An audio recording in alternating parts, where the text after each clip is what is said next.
तो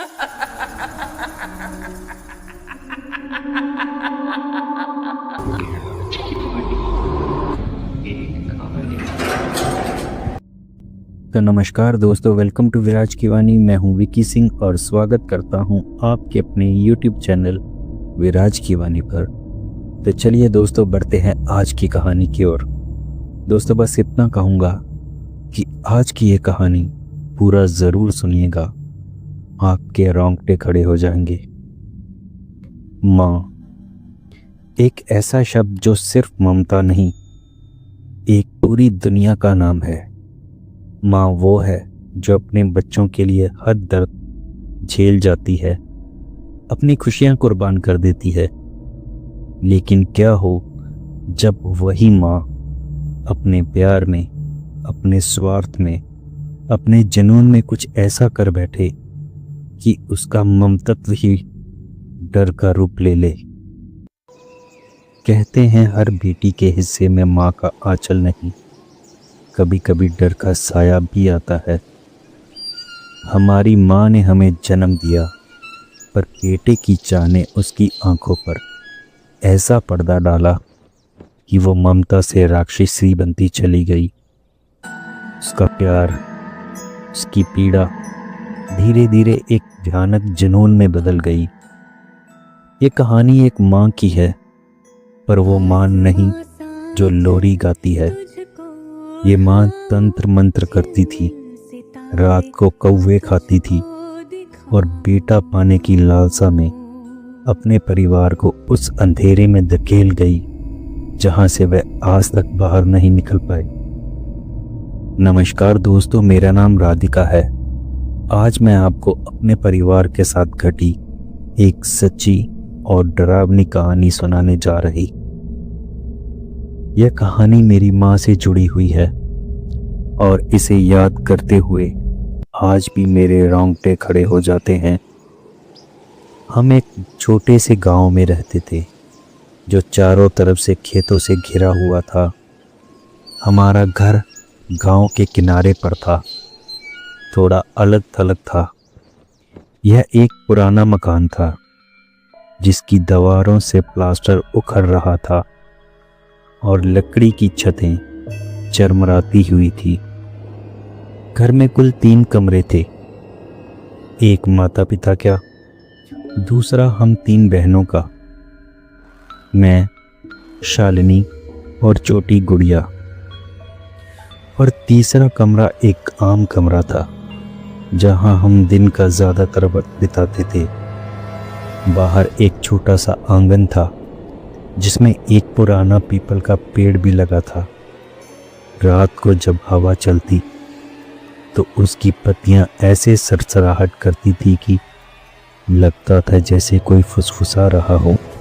हमारे परिवार में सब कुछ ठीक था, लेकिन माँ को हमेशा से एक बेटे की चाहत थी। वो कहा करती थी, बेटा होगा तो खानदान का नाम आगे चलेगा। हमारे पैदा होने पर उसे खुशी तो हुई, लेकिन वो अधूरापन हमेशा उसके चेहरे पर दिखता था। पहले उन्होंने डॉक्टरों के चक्कर लगाए, कई दवाइयाँ खाईं, यहाँ तक कि शहर के बड़े अस्पताल तक गई, लेकिन कुछ नहीं हुआ। धीरे धीरे उनका मिजाज बदलने लगा। वो चुप रहने लगी, हमें देखकर मुस्कुराना बंद कर दिया। मेरे पिताजी कई बार उसे समझाते, देखो ईश्वर ने जो दिया वह ठीक है, लेकिन माँ की यह चाह धीरे धीरे जुनून बन गई थी। जब दवा दारू से कोई बात नहीं बनी तो माँ ने गांव के पंडितों और तांत्रिकों का सहारा लिया। एक दिन वो घर में कुछ अजीब चीज़ें लेकर आई, काले कपड़े, लाल धागे, मिट्टी के कुछ अजीब गुड्डे गुड़िया। अपने कमरे में रात को वो अकेले बैठकर कुछ मंत्र बड़बड़ाती। दीवारों पर उन्होंने कोयले से अजीब अजीब से निशान बनाए। उनकी आवाज़ बदल गई थी, गहरी और डरावनी। तुम्हारी भी जल्द ही ऐसी हालत होगी। कभी कभी वो हंसती, तो कभी कभार चीखने लगती। हम बहनें डर के मारे अपने कमरे में दुबक जाती। पिताजी ने उन्हें रोकने की कई बार कोशिश की, लेकिन माँ कहती, मुझे बेटा चाहिए तो हर हाल में चाहिए ही चाहिए। माँ का ये पागलपन देखकर तो मानो पिताजी भी लाचार हो जाते। फिर एक दिन से माँ का व्यवहार और अजीब हो गया। वो हर रात चुपचाप घर से निकलने लगी। घर में किसी को कुछ पता ना होता, घर में किसी को कुछ पता ना होता कि माँ कहाँ जाती है। हम आंगन से उसकी धीमी कदमों की आहट को सुनते, लेकिन कोई हिम्मत नहीं करता था कि माँ से पूछ सके। सुबह वो वापस आती तो उसके कपड़े गंदे, चेहरा थका हुआ और आंखों में एक अजीब सी चमक होती। एक बार मेरी छोटी बहन गुड़िया ने माँ से पूछ लिया, माँ, आप रात को कहाँ जाती हैं? माँ ने उसे ऐसे घूरा कि गुड़िया डर के मारे रोते हुए मेरे पास भागकर आ गई। कभी कभी माँ के कमरे से जैसे मरे हुए जानवरों की बदबू आती और रात को हमें चीखने की आवाज़ें सुनाई देती। एक रात की बात है कि मुझे रात को प्यास लगी तो मेरी नींद खुल गई। बाहर आंगन में मुझे कुछ हलचल महसूस हुई।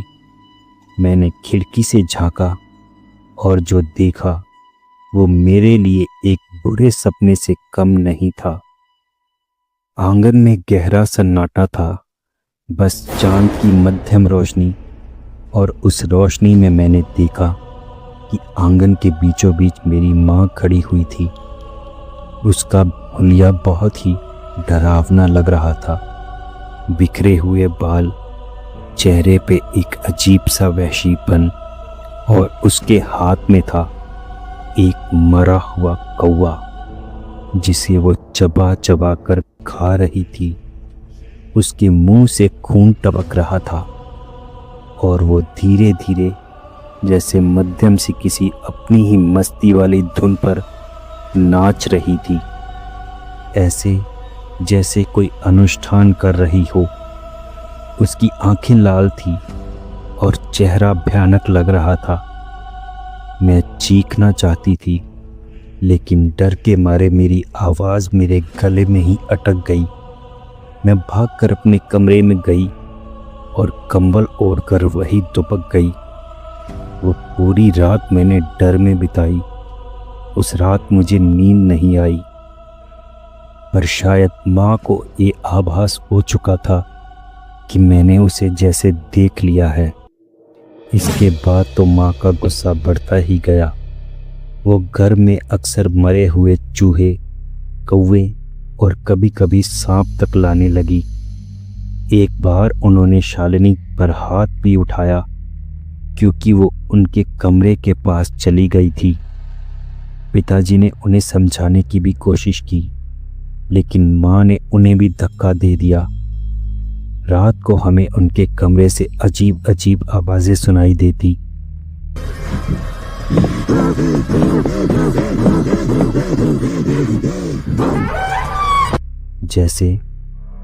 जैसे कोई हंस रहा या वो किसी से बुदबुदा के बात कर रही हो।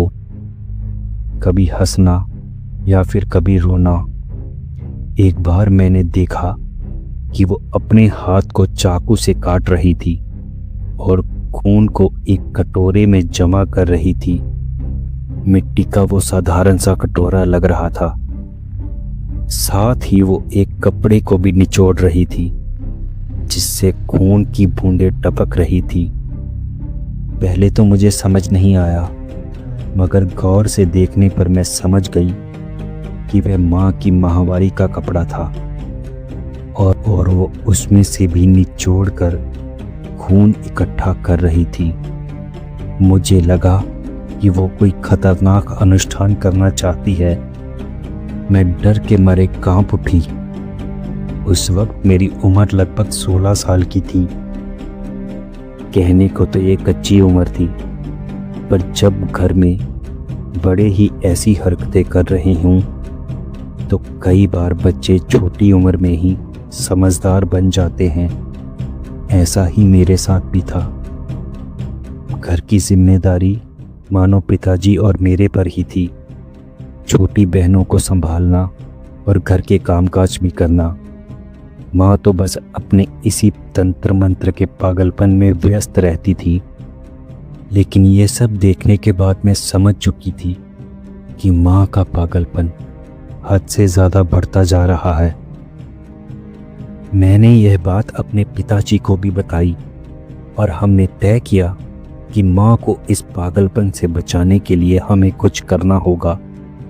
एक दिन जब माँ घर से बाहर गई हुई थी, मैं और मेरे पिताजी उनके कमरे में दाखिल हुए। जैसे ही हमने दरवाज़ा खोला, एक ठंडी हवा का झोंका हमारे चेहरे से आकर टकराया, मानो कमरे में कोई अदृश्य शक्ति मौजूद हो।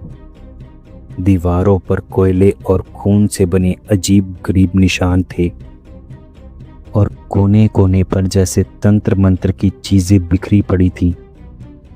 काले पंख, सूखी हुई हड्डियां और एक छोटी मिट्टी की मूर्ति जिसके सिर पर लाल सिंदूर लगा हुआ था और उसके साथ ही एक मिट्टी का गुड्डा जिसके माथे पर भी लाल सिंदूर और उसके माथे पर एक जैसे छोटी सी कील गड़ी हुई थी। सामने लकड़ी की अलमारी के नीचे वह मिट्टी का कटोरा रखा हुआ था जिसको लाल कपड़े से ढका हुआ था। उसके अंदर गाढ़ा काला खून जमा था। उसमें एक तीखी सड़ी हुई महक आ रही थी जो सीधा नाक में चुभ रही थी हमारे। पिताजी ने जैसे ही वो कटोरा उठाया और मुझसे कहा, इसे यहाँ से जल्दी हटाना होगा, हम उसे बाहर ले जाकर कहीं फेंक देंगे। हम अभी बात कर ही रहे थे कि तभी दरवाजे पर एक तेज खटके के साथ आवाज हुई। हमने चौंक कर पीछे देखा। वहां हमारी माँ खड़ी थी। उसकी आंखें लाल थी, बाल बिखरे हुए और चेहरा ऐसा जैसे किसी और का हो। वो चीखी, तुम्हारी हिम्मत कैसे हुई मेरे कमरे में आने की? उसकी आवाज इतनी डरावनी थी कि मेरे हाथ से कटोरा छूट गया। मैं सीधा जमीन पर गिरा और टूटकर वो सारा काला खून चारों तरफ फैल गया। उस खून से धुआं सा उठने लगा और कमरे में एक अजीब सी छाया बन गई, जैसे कोई आकृति हवा में तैर रही हो। वो देख माँ का गुस्सा 7वें आसमान पर था। उन्होंने मुझे और मेरे पिताजी पर मानो हमला ही कर दिया। उनकी ताकत इतनी थी कि पिताजी को धक्का देकर सीधा दीवार से दे टकराया। मैं चिल्लाई, माँ रुक जाइए, लेकिन वो रुकी नहीं। तभी हमारी चीख चिल्लाहट सुनकर पड़ोसी भी वहां आ गए। सबने मिलकर माँ को पकड़ा और उन्हें चारपाई पर बांध दिया। उनकी सांसें तेज थीं और वो अजीब अजीब सी हरकतें करने लगी। अजीब सा बड़बड़ाना। वह अजीब सी हंसी हंस रही थी और मुंह में कुछ अजीबोगरीब सा बड़बड़ा रही थी। कभी गहरी आवाज में कुछ कह रही थी। गांव वालों को लगा कि इन पर कोई भूत प्रेत सवार है, इसे किसी तांत्रिक के पास ले जाना होगा। मेरे पिताजी ने गांव के मशहूर तांत्रिक को बुलवाया। वो एक लंबा काला कुर्ता पहने हुए, गले में रुद्राक्ष की माला और हाथ में एक लोहे की छड़ी लिए आए। उनका चेहरा रहस्यमय था और उनकी आंखों में एक लाल सी चमक थी जो मन में डर पैदा करती थी। उसने माँ को देखा और उन्होंने कुछ मन में ही मंत्र पढ़पढ़ाए और फिर कहा, यह तुम्हारी पत्नी नहीं, यह एक अतृप्त आत्मा है जो शमशान से तुम्हारी पत्नी के साथ इसके घर पर आ चुकी है और अब इसके शरीर को ही अपना निवास बना चुकी है। यह बहुत जिद्दी आत्मा है यह तुम्हारी पत्नी की गलती का नतीजा है। उसने बिना सोचे समझे एक शैतानी अतृप्त आत्मा को जागृत कर लिया है और अब इसका परिणाम इसे भुगतना होगा। मेरे पिताजी ने मानो हाथ जोड़ते हुए गिड़गिड़ाते हुए कहा, महाराज कुछ भी कीजिए, कुछ भी करके मेरी पत्नी को बचा लीजिए। तभी वो तांत्रिक कुछ तंत्र मंत्र बड़बड़ाने लगे, लेकिन वो मंत्र सुनते ही मानो मेरी माँ के अंदर कोई शैतान जाग गया हो। वो जोर जोर से चीखने और चिल्लाने लगी।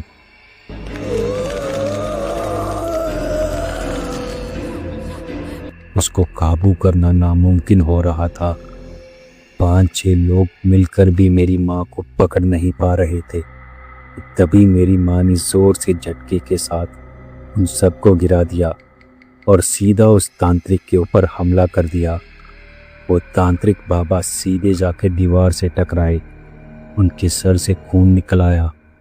वो तांत्रिक बाबा जैसे डरते हुए ही बोलने लगे, ये मेरे बस की बात नहीं, ये बहुत ही शक्तिशाली कोई प्रेत आत्मा लगती है, इसका सामना मैं नहीं कर सकता। यह कहते ही वो तांत्रिक बाबा जैसे वहाँ से भाग निकले।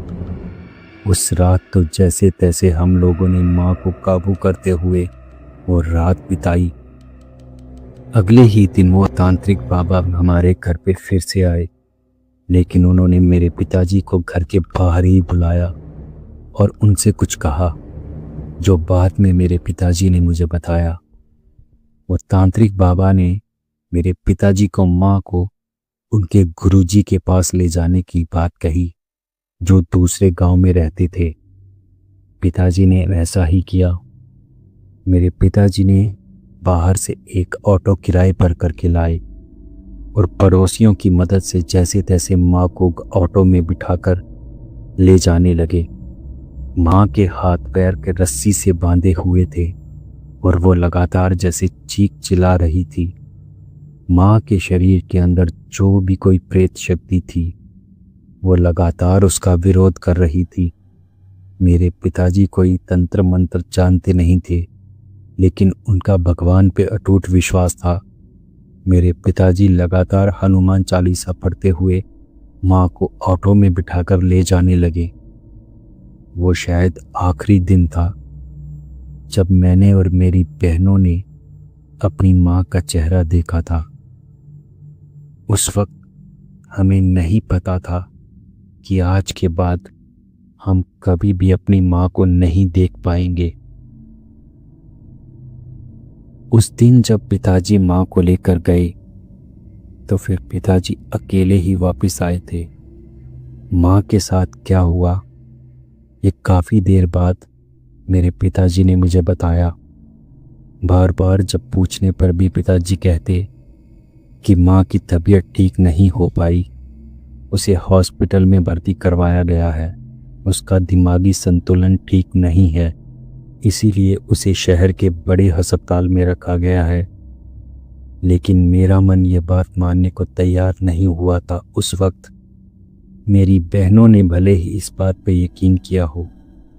फिर एक दिन जब मैं और मेरे पिताजी बैठे हुए थे, तब मैंने अपने पापा से कहा कि पिताजी, आज आपको सच बताना होगा। 1.5 साल बीत गया, क्या माँ का इलाज अभी तक नहीं हो पाया?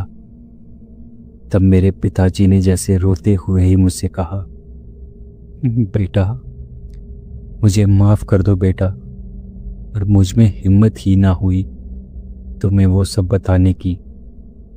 उस दिन जब तुम्हारी माँ को लेकर हम ऑटो में गए, गांव से बाहर पहुंचने से पहले ही तुम्हारी माँ लगातार चीख चिल्ला रही थी। उसके शरीर में जो भी शक्ति थी वो लगातार विरोध कर रही थी। वह कभी अपने हाथों की उंगलियों को काटती तो कभी अपने बालों को नोचती। मैं तो हनुमान चालीसा पढ़ते हुए जा रहा था, लेकिन ना जाने वो शक्ति क्या थी जो तुम्हारी माँ के शरीर के अंदर थी। वो लगातार चीखती चिल्लाती अचानक से अपने हाथ की उंगलियां चबाने लगी। अपने हाथ को वो ऐसे खा रही थी मानो जैसे कोई सब्जी हो। कच्चे खीरे मूली की तरह कचर कचर करके वो अपने ही हाथ की उंगलियां खाने लगी और अचानक से उसने जोर से खून की उल्टी की। यह देख ऑटो का ड्राइवर भी डर गया और उसने ऑटो रोक दिया। तभी तुम्हारी माँ जोर से ऑटो से कूद गई और तुम्हारी माँ ने जो खून की उल्टियां की उसके अंदर लोहे के छोटे छोटे कील भी थे। तुम्हारी माँ लगातार एक रुद्र आवाज में गुर्रा रही थी। वो क्या बड़बड़ा रही थी मुझे समझ नहीं आया, पर वो जो भी था। तभी तुम्हारी माँ ने खून की उल्टियां करते हुए ही लगातार मुझे गौर से घूरा। तभी तुम्हारी माँ अचानक से ही जमीन पे गिर पड़ी। उस वक्त जो तुम्हारी माँ जमीन पे गिरी फिर कभी ना उठी। हमने बहुत कोशिश की, लेकिन तब तक तुम्हारी माँ शरीर छोड़ चुकी थी। उसकी मृत्यु वहीं हो चुकी थी। हम उसकी लाश को ही हॉस्पिटल लेकर गए थे। डॉक्टरों ने जब उसकी हालत देखी तो वो भी चौंक उठे। उन्हें लगा कि आज तक ऐसा केस उन्होंने नहीं देखा। हॉस्पिटल में जब पोस्टमार्टम हुआ तब पता चला कि तुम्हारी माँ के शरीर के अंदर की नसें तक कट चुकी थी, मानो वो खाना नहीं बल्कि कई दिनों से लोहे की कील खा रही हो। और वही कील थे जब उसने खून की उल्टी की तो वो उसके गले की नसों को चीरते हुए बाहर निकले। बेटा, तुम्हारी माँ की मृत्यु हो जाने के बाद हमने उसका अंतिम संस्कार वही कर दिया था। मैं नहीं चाहता था कि तुम अपनी माँ को इस हालत में देखती। शायद तुम तो अपनी माँ को इस हालत में देख पाती, मगर तुम्हारी बहनों के मन से ये बात जिंदगी भर ना जाती। और यही वजह है कि बेटा, उन्हें आज तक मैंने झूठ बोला है। ये कहते ही मेरे पिता ठिकर कर फिर से रोने लगे। मैंने उन्हें हौसला देते हुए कहा, पापा, आपको ये बात मुझे पहले ही बता देनी चाहिए थी। भले ही आपने देर से बताई, पर विश्वास कीजिए, मेरा मन ये बात पहले ही मान चुका था कि हम अपनी माँ को खो चुके हैं। तभी मेरे पिता ने कहा, तेरी माँ की बेटा पाने की तड़प ऐसी थी कि उसकी कीमत उसने अपनी जान देकर भी चुकाई, और शायद आज भी उसकी आत्मा अतृप्त ही है। मुझे आज भी कई बार एहसास होता है जैसे तुम्हारी माँ यहीं आसपास ही हो। यह कहते ही मेरे पिताजी शांत हो गए। दोस्तों, इस बात को बीते लगभग 10 साल हो चुके हैं। अब मेरी शादी हो चुकी है और मैं खुद एक बेटे की माँ हूँ। मेरी छोटी बहन की भी शादी हो चुकी है। बस अब मेरे परिवार में मेरे पिताजी और सबसे छोटी बहन गुड़िया ही है। मेरी गुड़िया बहन भी अब काफ़ी समझदार हो चुकी है। वो 11वीं कक्षा में हो चुकी है और शायद जल्द ही कुछ सालों में उसकी भी शादी हो जाए और फिर मेरे पिताजी उसी घर की तन्हाइयों में अकेले हो जाएं। दोस्तों, इस सब के बाद हमने गांव का वो घर छोड़ दिया था। अब मेरे पिताजी और मेरी सबसे छोटी बहन गुड़िया शहर के ही एक मकान में रहते हैं। दोस्तों, यह थी मेरे और मेरे परिवार के साथ बीती एक सत्य घटना। आपको इस कहानी के बारे में जो भी लगता हो कमेंट में ज़रूर बताइएगा। दुनिया में आज भले ही लोग कितना भी कहें कि बेटा और बेटियां बराबर हैं, लेकिन आज भी औरत की दुश्मन एक औरत ही होती है। सबसे ज़्यादा बेटा पाने की तड़प औरतों में ही होती है। जब वो खुद सास बन जाती हैं तो बहू से भी पोते की ही सबसे पहली कामना करती हैं। दोस्तों, ऐसा क्यों होता है मैं नहीं जानती। भले ही बेटियां समाज में कितना भी नाम कमा लें, लेकिन फिर भी उन्हें पराया ही समझा जाता है। क्या खानदान को सिर्फ बेटे ही आगे बढ़ा सकते हैं, बेटियां नहीं? तो दोस्तों यह थी आज की एक कहानी। उम्मीद करता हूँ आपको यह कहानी पसंद आई होगी। तो दोस्तों खुश रहिए, बहुत ही जल्द मिलते हैं एक और नई कहानी के साथ।